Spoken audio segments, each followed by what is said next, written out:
آج میں آپ کو قرآن و حدیث کے ذریعے کچھ چیزیں سمجھانے آیا ہوں. اللہ کے واسطے میری بات غور سے سن لیجئے. یہ وہ مسٹیک ہے جو ہم کر رہے ہیں. اللہ تعالیٰ نے قرآن میں وعدہ کیا ہے کہ وہ روزی عطا فرمائے گا. اس کا وعدہ ہے ہم سب سے روزی کا. یاد رکھیے, ہم جس طرح موت تلاش کر کے ملتی ہے نا, اس طرح رزق بھی مجھے اور آپ کو تلاش کر کے ملے گا. ایک دانہ بھی کم نہیں ملے گا. میں صبر کروں, جو میرے نصیب میں ہے وہ مجھے مل کر رہے گا. ایک بار مولا علی کرم اللہ تعالی وجہ الکریم نماز پڑھنے مسجد میں تشریف لے گئے. سمجھیے بات, جو لوگ کہتے ہیں نا جناب 2 نمبر کا کام کروں گا تو پیسے زیادہ ملیں گے, مولا علی نماز پڑھنے مسجد میں گئے. ایک شخص کو اپنا لباس رکھوا کر گئے کہ یہ رکھو, میں نماز پڑھ کے آؤں. آپ جب نماز پڑھ کے آئے تو بندہ غائب, آپ کا لباس لے کر چوری کر گیا. آپ کو بڑا افسوس ہوا. تھوڑا آگے گئے تو وہی لباس ایک دکان پر لگا ہوا تھا. آپ نے فرمایا کہ یہ تمہارے پاس کہاں سے آیا؟ کہ ابھی ایک بندہ آیا اور 2 درہم کا بیچ کر گیا ہے.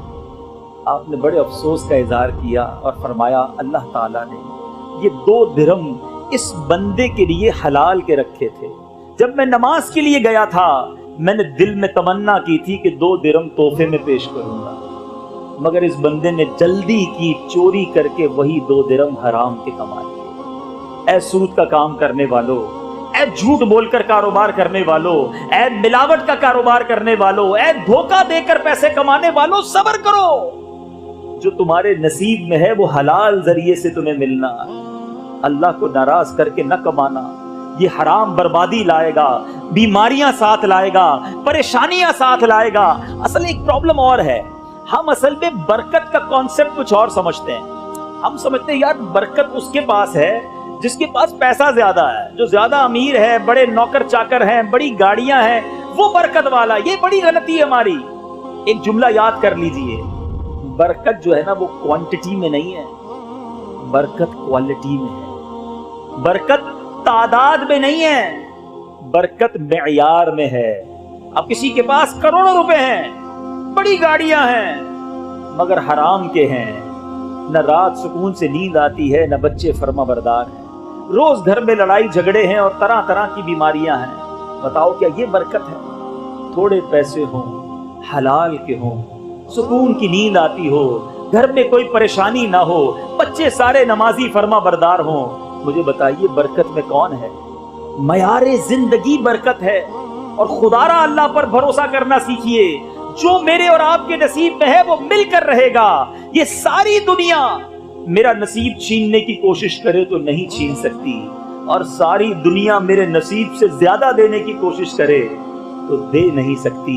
اللہ کرے یہ توکل ہم سب کے جناب رحم و گمان میں ایسا راسخ ہو جائے, اتنا مضبوط ہو جائے, پھر دیکھیں زندگی کتنی آسان ہو جاتی ہے. پرابلم یہ ہے ہمیں اللہ پر بھروسہ نہیں رہا, ہمیں دنیا پر بھروسہ ہے, ہمیں مال پر بھروسہ ہے, ہمیں اسباب پر بھروسہ ہے. لوگ کہتے جناب پیسے ہونے چاہیے, پیسے ہوں گے تو علاج ہو جائے گا, پیسے ہوں گے تو مسئلے حل ہو جائیں گے. ارے تعلقات ہونے چاہیے, جب کوئی پرابلم ہوگی تعلقات کام آئیں گے. ہم اسباب پر نظر رکھنے لگے, اللہ پر بھروسہ ختم ہو گیا. میں آپ سے سوال کرتا ہوں, آپ کے پاس کروڑوں روپے ہیں, اللہ نہ کرے کوئی بیماری لگ جائے, دنیا کا بیسٹ ہاسپٹل آپ ہائر کر لیں اور اس کا بیسٹ ڈاکٹر آپ کا علاج کرے, اگر اللہ نے شفا نہیں دینی, شفا نہیں ملتی. 1 روپیہ جیب میں نہ ہو, بڑی سے بڑی بیماری ہو, علاج کرانے کے پیسے نہ ہو, اور بندہ رات درود پڑھتا سو جائے, اللہ نے شفا دینی ہے, صبح بغیر دوائی کے شفا یاب فرما دے گا.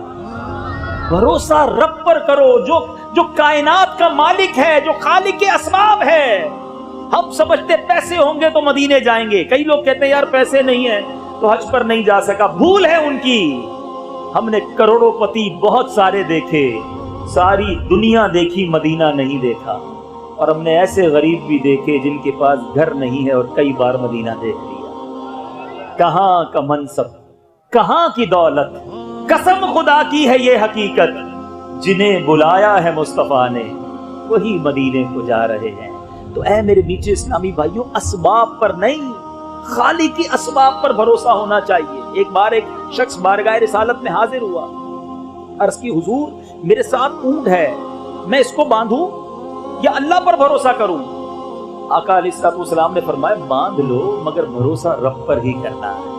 ہم سمجھتے ہیں میں نے تالا لگایا تو دکان سیف رہے گی، دکان کھولی تو کاروبار ہوگا. نہیں، دکان کھولنا سبب تھا. رزق دینے والی ذات رب کی ذات ہے، دکان پر تالا لگانا سبب ہے. حفاظت کرنے والی ذات رب کائنات کی ذات ہے. اپنے رب پر بھروسہ کرنا سیکھ جاؤ، آپ کی مشکلیں حل ہو جائیں گی. اے میرے میٹھے اسلامی بھائیوں، ایک بات، ایک مبلغ دعوت اسلامی جرمنی اٹلی کے دورے پہ تھے. اسی طرح بیان ہو رہا تھا رزق حلال پر. ایک نوجوان ملا. آج بہت سارے لوگوں کے ذہنوں میں یہ سوال آ رہا ہوگا، یار بات تو یہ ٹھیک کر رہے ہیں، سود کا کام نہیں کرنا چاہیے، حرام نہیں کمانا چاہیے، دھوکہ نہیں دینا چاہیے، مگر مسئلہ یہ ہے کہ ایسا کروں گا، یہ غلط کام چھوڑ دوں گا تو بزنس کا کیا ہوگا، بچوں کا کیا ہوگا، فیملی کا کیا ہوگا، یہ بنا بنایا سارا بزنس کولیپس ہو جائے گا. ایسے ہی ایک نوجوان نے مبلغ دعوت اسلامی سے کہا کہ حضرت ابھی جو آپ نے بیان کیا ہے بات تو بہت اچھی کی ہے، مگر میں اٹلی میں رہتا ہوں، ہمارے یہاں اسٹور پر شراب بکتی ہے، اگر شراب نہ بیچیں تو گاہک نہیں آتے، اگر میں نے شراب بیچنا چھوڑ دی تو میرے گھر کا کیا ہوگا، میری فیملی کا کیا ہوگا، میں کیسے کماؤں گا. اس مبلغ دعوت اسلامی نے اس نوجوان سے ایک سوال کیا تھا. آج میں آپ سب سے وہی سوال دہرانے آیا ہوں. اس مبلغ نے کیا کہا کہ ایک بات بتاؤ، روزی دینے والا کون ہے؟ جواب دیجئے، روزی دینے والا کون ہے؟ اس مبلغ نے اس نوجوان سے کہا، تم اللہ کو ناراض کر رہے ہو، حرام کما رہے ہو، تمہیں روزی مل رہی ہے، تم حرام چھوڑ دو گے، حلال کی طرف آؤ گے، کیا اللہ روزی دینا بند کر دے گا؟ تم رب کو ناراض کر رہے ہو، تمہیں مل رہا ہے، جب تم رب کو راضی کرنے کی طرف جاؤ گے تم یہ کیسے سوچ سکتے ہو کہ اللہ دروازہ بند کر دے گا؟ اب یقین کریں وہ نوجوان زاروں کتار رونے لگا. کہتا ہے آج وعدہ کرتا ہوں آج کے بعد شراب نہیں بیچوں گا. 1-1.5 سال بعد اسی مبلغ دعوت اسلامی کا پھر جانا ہوا. وہی نوجوان پھر ملا بڑا خوش. کہتا ہے حضرت وہ دن ہے، آج کا دن ہے، شراب بیچنے سے توبہ کی، اللہ نے کاروبار میں اور برکت عطا فرما دی. آج بڑی خوش زندگی گزار رہا ہوں، فقط حلال کماتا ہوں اور خوشحال ہو گیا ہوں. اصل پرابلم یہی ہے، ہم حرام چھوڑتے وقت بھی رب پہ بھروسہ نہیں کر رہے ہوتے. یار حرام چھوڑ دوں گا تو کیا بنے گا؟ جس رب کے لیے تم حرام چھوڑنے کی نیت کر رہے ہو وہ رب تمہیں غیب کے خزانوں سے عطا فرمائے گا، وہ تمہاری مشکل کو بہت اچھے انداز سے حل فرما دے گا. اے میرے میٹھے اسلامی بھائیوں، اور یہ میں نہیں کہہ رہا، اللہ تبارک و تعالی نے خود قرآن مجید میں وعدہ فرمایا ہے. میں قرآن پاک کی وہ آیت پیش کرنے جا رہا ہوں جو بہت سارے کانسیپٹس کو کلیئر بھی کرے گی، ہماری پریشانیاں بھی انشاءاللہ دور ہوں گی. بعض اوقات ہم سمجھتے ہیں کہ یار بات تو ٹھیک ہے لیکن اتنا سارا قرضہ ہو گیا ہے، ساری زندگی نوکری کرتا رہوں پھر بھی شاید یہ قرضہ نہیں اترے گا، اتنی بڑی مصیبت آ گئی ہے، یہ حل کیسے ہوگی؟ میٹھے اسلامی بھائیوں، مصیبت میرے اور آپ کے لیے بڑی ہے نا، اللہ کے لیے تو نہیں ہے. مجھے لگ رہا ہے بڑا پہاڑ ہے، بڑی مصیبت ہے، یہ حل ہی نہیں ہو سکتا، میں اس بھنور سے، میں اس مشکل سے کیسے نکلوں گا؟ اے میرے بیچ اسلامی بھائیوں، ایک بار اللہ کو پکار کے دیکھو، ایک بار اپنے رب سے دوستی کر کے دیکھو، ایک بار اس کی بارگاہ میں سر جھکا کر دیکھو. مسئلہ یہ ہے ہمیں سب پر بھروسہ ہے، ہمیں اپنے رب پر بھروسہ نہیں. اللہ قرآن میں کیا وعدہ فرما رہا ہے ذرا سنیے گا. رب عز و جل ارشاد فرماتا ہے وَمَن يَتَّقِ اللَّهَ يَجْعَلْ لَهُ مَخْرَجًا. اللہ فرماتا ہے جو اللہ سے ڈرے اللہ تعالیٰ اس کے لیے نجات کی راہ نکال دے گا، راستہ نکلے گا. اور آگے فرمایا وَيَرْزُقْهُ مِنْ حَيْثُ لَا يَحْتَسِبُ. اللہ ادھر سے روزی دے گا جدھر سے تمہارا گمان بھی نہیں جاتا، گمان بھی نہیں ہوگا، ادھر سے روزی ملنا شروع ہو جائے گی. اور یہ کئی بزرگ بیٹھے ان سے پوچھئے، ایسا ہوا ہے زندگی میں کہ کئی بار ایسے پھنسے کاروبار میں، ایسا چکر چلا کہ لگا سب چلا جائے گا، گھر بھی چلا جائے گا، گاڑی بھی چلی جائے گی، بزنس سب چلا جائے گا، لیکن پھر ایسا چکر گھومتا ہے، ایسی غیبی مدد آتی ہے کہ سارے کام سدھرنا شروع ہو جاتے ہیں. کیسے ہوا؟ میری عقل تو کہتی تھی نہیں ہو سکے گا. وَيَرْزُقْهُ مِنْ حَيْثُ لَا يَحْتَسِبُ. اللہ ادھر سے روزی دے گا جدھر تمہارا گمان بھی نہیں جاتا. آگے فرمایا وَمَن يَتَوَكَّلْ عَلَى اللَّهِ فَهُوَ حَسْبُهُ. جو اللہ پر بھروسہ کرے اللہ اس کے لیے کافی ہے. اے میرے بیچ اسلامی، خدا را ہم سب آج ایک ذہن لے کر جائیں، کچھ بھی ہو جائے مجھے حرام نہیں کمانا، مجھے اللہ کو ناراض نہیں کرنا، مجھے رب کو راضی کرنا ہے، وہ انشاءاللہ میرے سارے کام سدھار دے گا، वो खालिक के कायनात है। इन्नल्लाह अला कुल्ली शैइन कदीर, वो हर चाहे पर कुदरत रखता है। लेकिन हम अल्लाह पर भरोसा करना सीख जाएं। आप यकीन करें, जिस दिन आपकी मेरी कैफियत ये बन गई ना, उस दिन आप अपनी आंखों से देखेंगे, कुदरत का नजारा देखेंगे कि आपके मसाइल कैसे हल हो रहे हैं।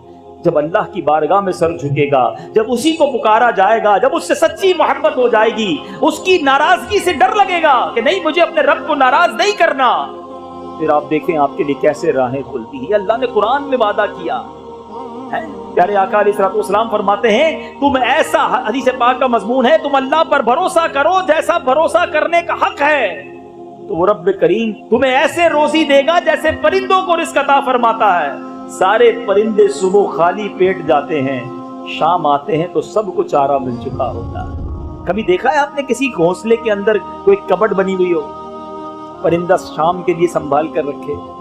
किसी परिंदे, किसी जानवर को आपने नहीं देखा होगा कि दोपहर खाए तो रात की फिक्र करे। उसे पता है जिस रब ने दोपहर को खिलाया है वही रात को भी खिलाएगा।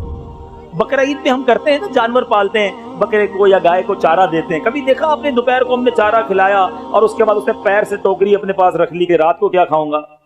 उसको कोई फिक्र नहीं होती है। ये इंसान ही है जिसके फ्रिज भी भरे होते हैं, कबर्ड्स भी भरी होती हैं, जेब में भी पैसे होते हैं, फिर भी सुकून नहीं होता कि आगे क्या होगा, अगले महीने क्या होगा, बच्चों का क्या होगा, 5 साल बाद क्या होगा। अल्लाह के बंदे, रिस्क का वादा रब का है, उसकी फिक्र छोड़ दे।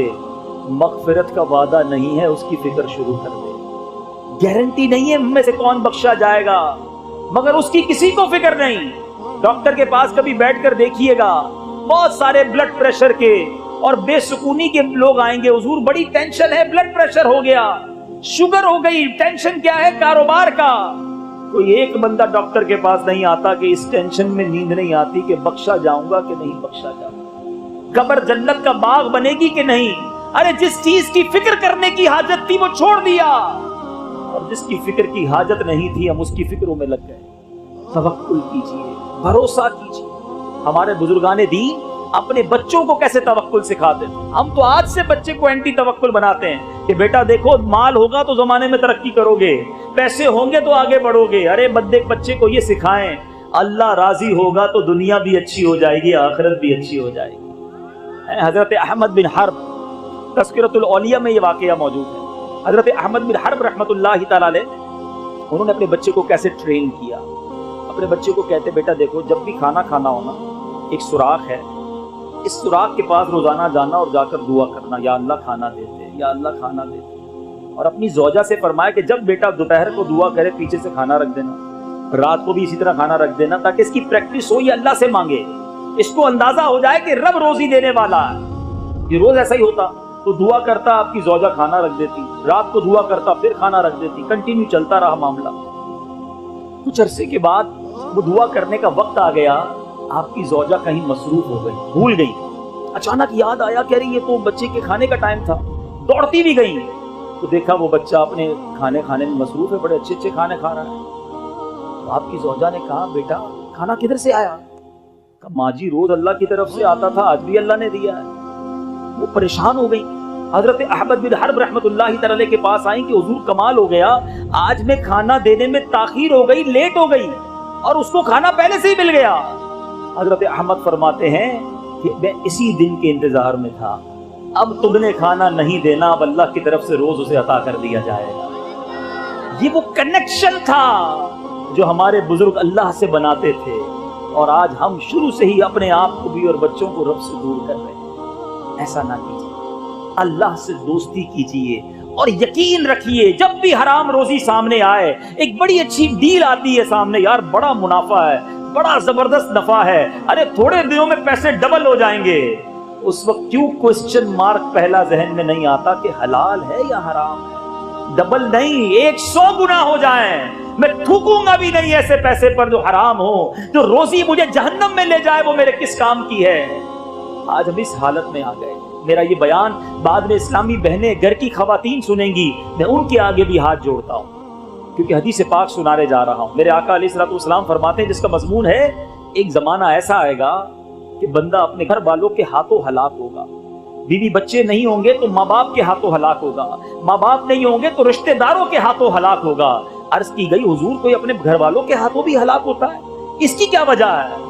आका अलैहिस्सलाम ने देखो 1450 साल पहले फरमा दिया कि घर वाले उसे आर दिलाएंगे, उसकी तंग दस्ती की वजह से उसे शर्म दिलाएंगे और वो घर वालों को राजी करने के लिए हराम कमाने में लग जाए। आज ऐसा ही होता है ना, बीवी कहती है तुमने किया ही किया है, देखो फला रिश्तेदार कितनी तरक्की कर गए, अभी तक तुम्हारे पास तो मोटरसाइकिल है, उन्होंने गाड़ी ले ली, देखा नहीं तुमने अपने बच्चे की शादी कितनी आलीशान की, कितना बड़ा फंक्शन किया, कितने किस्म के खाने खिलाए, देखो डाका डालना हो, चोरी करना हो, कुछ भी करो, हमें भी ऐसी ही शादी करनी है। मैं नहीं जानती, मुझे ये कीमती लिबास सिलवाना है, मुझे ये साला सोने का सेट चाहिए।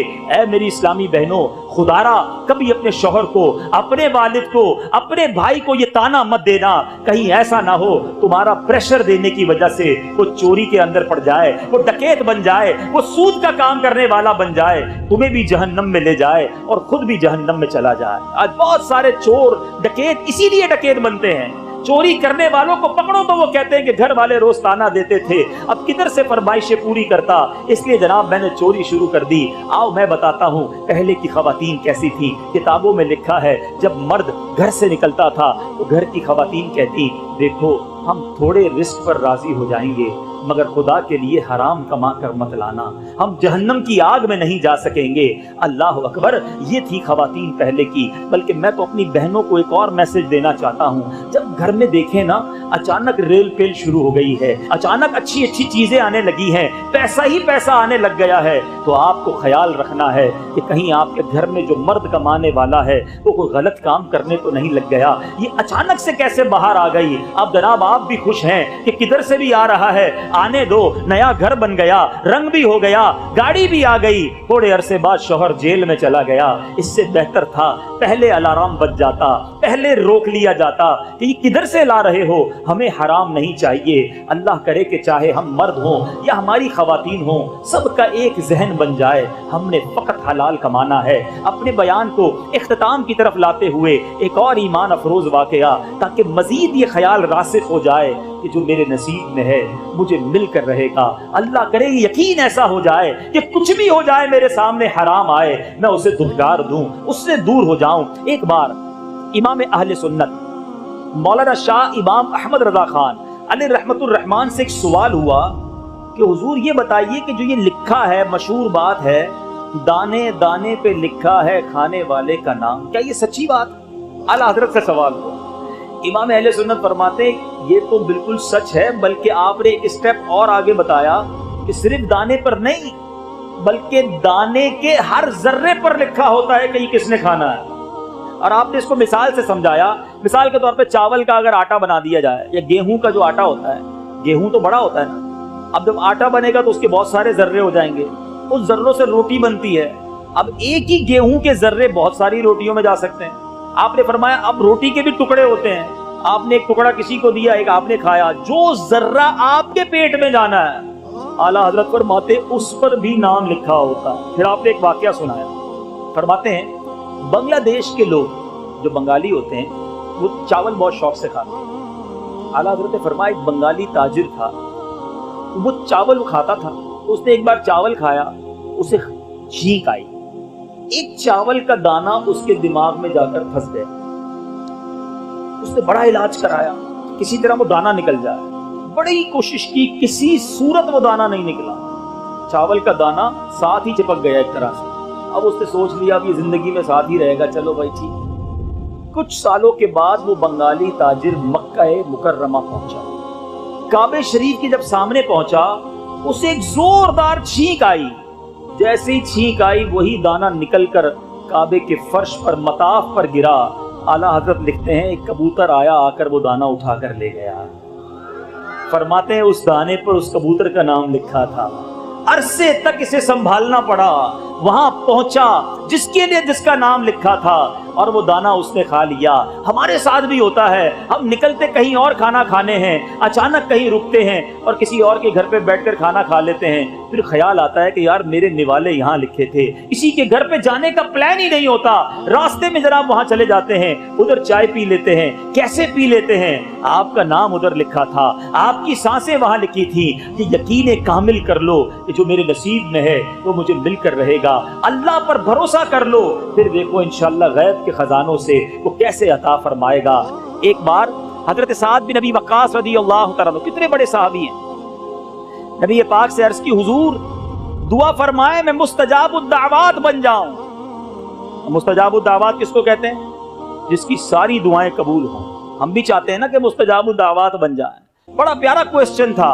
अच्छा, प्यारे आका अलैहिस्सलातु वस्सलाम ने इसका कोई बहुत लंबा चौड़ा जवाब नहीं दिया कि ऐ साद इतने रोजे रखो, इतने सजदे करो, इतनी तिलावत कुरान करो, इतने मुजाहिदात करो, फिर तुम्हारी दुआएं कबूल होंगी।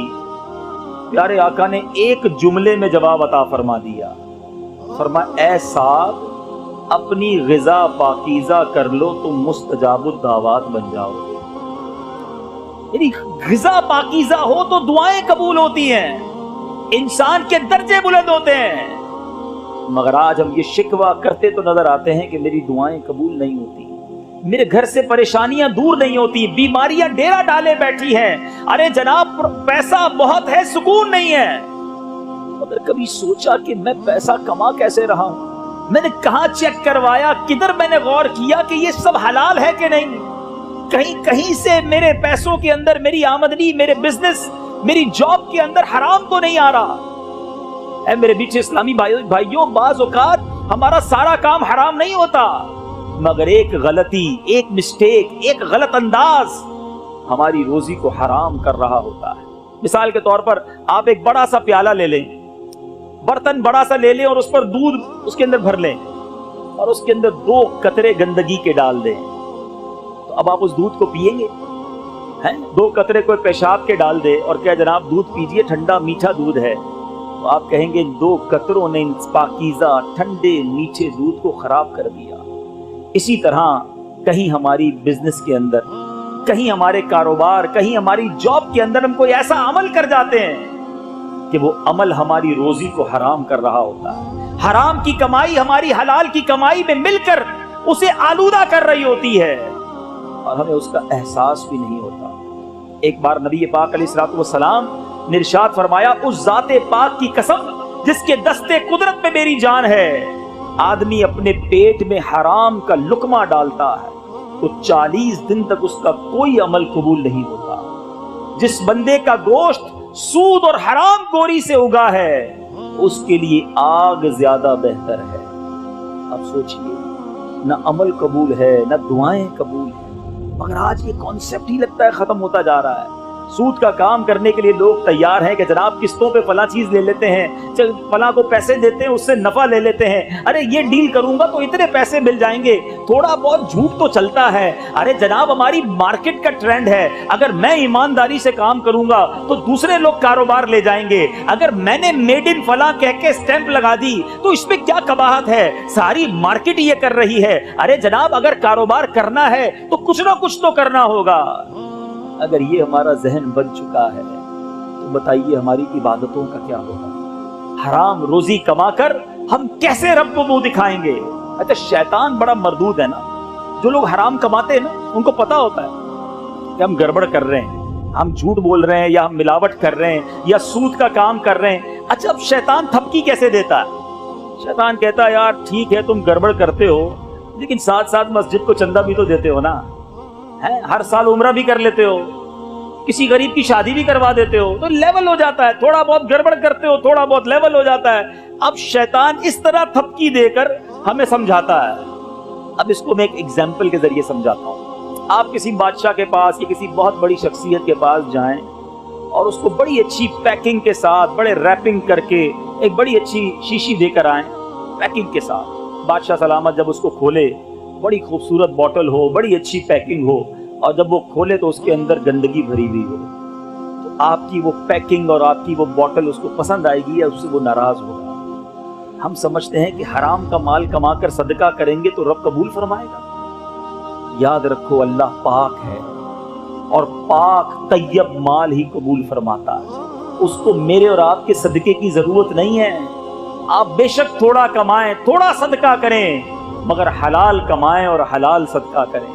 جو لوگ یہ سوچتے ہیں کہ جناب ان حرام کے پیسے کما کر میں حج کر کے, عمرہ کر کے, مسجد بنا کر اللہ کو راضی کر لوں گا, وہ دھوکہ دے رہے ہیں اپنے آپ کو.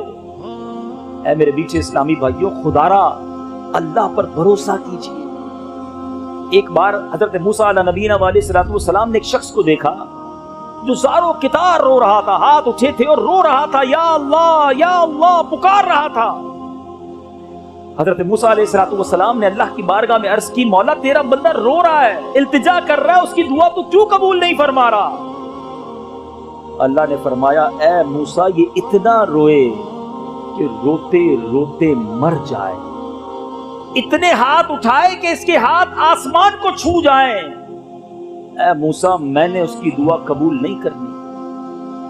عرض کی, مولا کیا وجہ ہے؟ ارشاد فرمایا, اے موسیٰ بات یہ ہے کہ جو یہ کماتا ہے وہ حرام ہے, جو کھاتا ہے حرام ہے, جو پہنتا ہے وہ حرام ہے. اب بتائیے پیچھے اسلامی بھائیوں, لوگ کہتے ہیں میں کعبے کے سامنے گیا, دعا کر کے آیا, میں نے فلاں پیر صاحب سے دعا کروائی, میں نے فلاں جگہ جا کر دعا کی, میرا مسئلہ ہی حل نہیں ہو رہا, میری پرابلم ہی سالو نہیں ہو رہی, میں قرآن پڑھتا ہوں مجھے روحانیت نہیں ملتی, میں درود پڑھتا ہوں مجھے چاشنی نہیں ملتی, میں نماز پڑھتا ہوں میرا نماز میں دل نہیں لگتا. اللہ کے بندو چیک تو کرو کہ کہیں میں حرام تو نہیں کھا رہا. لوگوں کے بارے میں سوچنا چھوڑ دیجئے کہ جناب جھوٹ نہیں بولوں گا تو کاروبار کیسے چلے گا, اس کا مطلب تو رب پر بھروسہ ہی نہ رہا نا. ایک جملہ بچپن سے کہتے آ رہے ہیں, دانے دانے پہ لکھا ہے کھانے والے کا نام, لیکن کیا صرف زبان سے کہیں گے, دل سے اطمینان نہیں؟ روزی دینے والا کون ہے بتائیے نا, کون ہے روزی دینے والا؟ ذرا زور سے کہیے, روزی دینے والا کون ہے؟ برکت دینے والا کون ہے؟ جب دینے والا رب ہے, میں اسی کو ناراض کر رہا ہوں. اصل میں پتہ ہے حرام کی طرف بندہ کیوں جاتا ہے؟ اس کی بڑی وجہ کیا ہے؟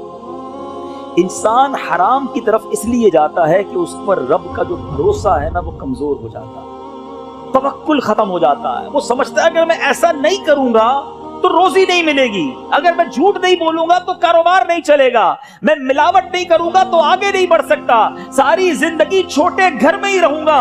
اگر بنگلہ بنانا ہے, اگر گاڑی لینی ہے, اگر آگے بڑھنا ہے تو جناب غلط کام کرنا ہی پڑے گا.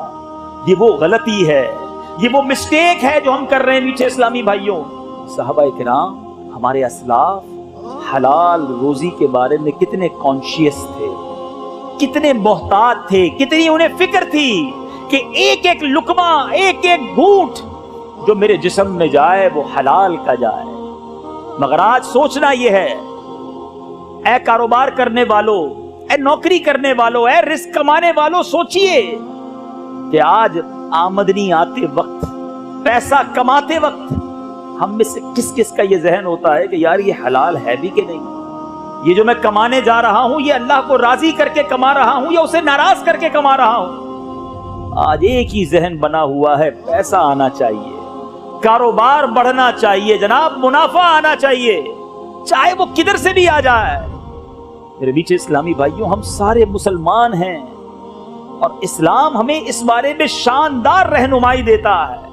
اللہ تبارک و تعالی قرآن مجید فرقان حمید میں ارشاد فرماتا ہے, واضح اعلان ہے, یا ایھا الناس کلوا مما فی الارض حلالا طیبا ولا تتبعوا خطوات الشیطان انہ لکم عدو مبین. ترجمہ, اے لوگو جو کچھ زمین میں حلال پاکیزہ ہے اس میں سے کھاؤ اور شیطان کے راستوں پر نہ چلو, بے شک وہ تمہارا کھلا دشمن ہے. اب حلال کمائی کہتے کس کو ہے ذرا سمجھ لیجئے. ایک تو کھانا جو ہم کھائیں وہ بھی حلال ہو, سبزی ہو یا ذبیحہ گوشت ہو, ہاتھ سے کٹا ہوا جو بھی مرغی, چکن, مٹن, بیف یا سبزی, جو چیزیں حلال ہیں وہ ہوں, یہ حلال ہے, مگر یہ حلال طریقے سے بھی حاصل کی گئی ہوں. کوئی جناب سبزی رشوت میں لے آئے, کوئی کسی سے چوری کر کے حلال گوشت لے آئے, یعنی خوراک ہو بھی حلال اور حاصل کرنے کا ذریعہ بھی حلال, یہ بہت ضروری ہے. اور میرے بیچ اسلامی بھائیوں، ہمارے اسلام میں اس کی شاندار فضائل بیان ہوئے۔ اللہ اکبر۔ آئیے یہ سیکھ کر جاتے ہیں، یہ یقین لے کر جاتے ہیں کہ انشاءاللہ آج کے بعد حرام روزی کے قریب بھی نہیں جائیں گے۔ آج ایسی نیت کرو کہ شیطان بھی ادھر سے بھاگ جائے۔ آج کے بعد حرام روزی کے قریب بھی نہیں جائیں گے، سود کا کاروبار بالکل نہیں کریں گے، ہمیشہ حلال روزی کمائیں گے۔ اور سب سے اہم فرض نماز ہے، پکی نیت کر لیں کہ آج کے بعد ہماری کوئی نماز قضا نہیں ہوگی۔ اتنے سارے مل کر بھی اتنا کمزور نعرہ لگاتے ہیں، ایسا نعرہ لگاؤ کہ شیطان بھاگ جائے۔ آج کے بعد ہماری کوئی نماز قضا نہیں ہوگی، فلمیں ڈرامے نہیں دیکھیں گے، گانے باجے نہیں سنیں گے، اب باقی زندگی نبی پاک کی سنت کے مطابق گزاریں گے۔ الحمدللہ۔